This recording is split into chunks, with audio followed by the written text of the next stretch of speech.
welcome back to Pharaoh Iron and Customs. I'm Michael, and we're back at it again here at Casa de Anderson, working on one more Glen's ride.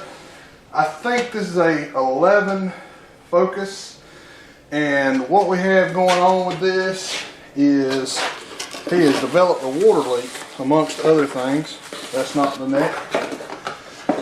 And apparently there is a tube that runs from the water hose to the head to the heater hose over on this end of the engine that is bad about leaking.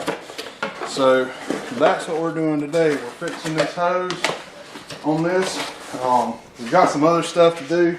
We're just looking at it. I can't remember how many he says he's hit. I don't know how many he's hit with his car, but he has hit several deer, and I don't mean the DEAR kind, I mean the DEER kind. And we're going to have to do some more work to it too.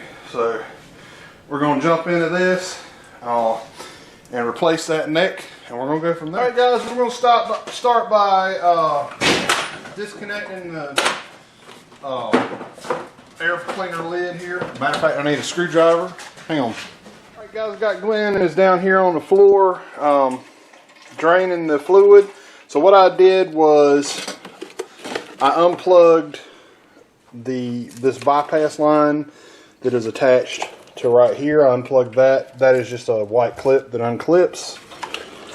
I unplugged this hose that runs to the throttle body. All I did was push down on this red clip and it popped right out. I went ahead and unhooked these two connectors here. This are 3 connectors.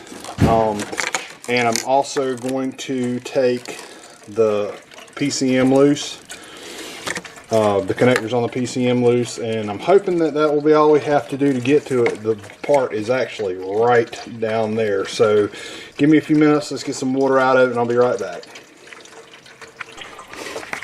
Alright guys, this is what I got. I took 3 bolts out of this bracket right here, lifted it up out of the way, and now you can see this tube. It's got a pipe here and a pipe here. Yep, they both have the little lock on them.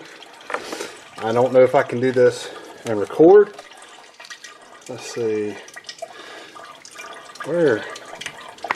There we are. See if I can lock that. These are the nice ones, the ones that have the little tab on them that'll lock in place. If you can get them to lock back.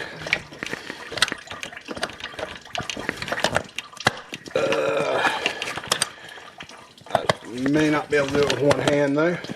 Nope, I cannot do it with that with one hand. And so I'm going to get those loose and we'll come back. So we went ahead and pulled the battery out because I got big hands. Y'all probably could have gotten in there, but 3 bolts. And you know, Glen's doing the work, so you know, it didn't hurt my feelings none anyway. So we're going to grab this ratchet here and go ahead and pull the neck off, and then we'll come back. Yeah, clean it up a little bit. I'll get my scraper and we clean it up a little bit. There it is, all out. We're going to clean up the gasket surface. It's not bad because these rubber O-rings don't leave a lot of residue behind. So basically it's just a wipe down. It's not really, you got to scrape it or anything. And here in a minute I'll show you my little trick for putting bolts in. For big handed guys putting bolts in big places, I had to get Glen to help me hold the camera. And when we do that, we're going to come right back. But that's all it is. Take the battery out and unplug a few connectors and you can get right to it. Alright guys, this is how I get around having big hands and trying to get bolts started in tight places so your bolt doesn't fall out. I always put a piece of paper or plastic or whatever I have handy in there, and it'll stay right in there while you're getting it started. And like I said, you haven't got to smoke these things down. The factory didn't have them. They just were torque. This is a piece of plastic. It ain't gonna stand a bunch of torque before you damage it. So just get them tight. Alright guys, we'll come back when we get done here.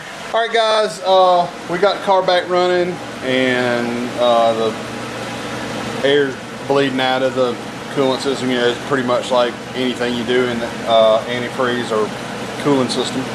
I just wanted to see if y'all could see that. I don't know if you can see in there, but that bubble on the side, it's actually cracked and pulled away from the side of the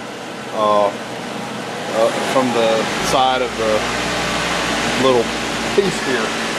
So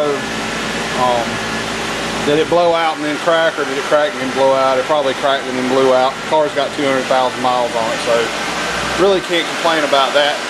So that's gonna be it for, this should be the February the 10th episode. I'll see y'all tomorrow.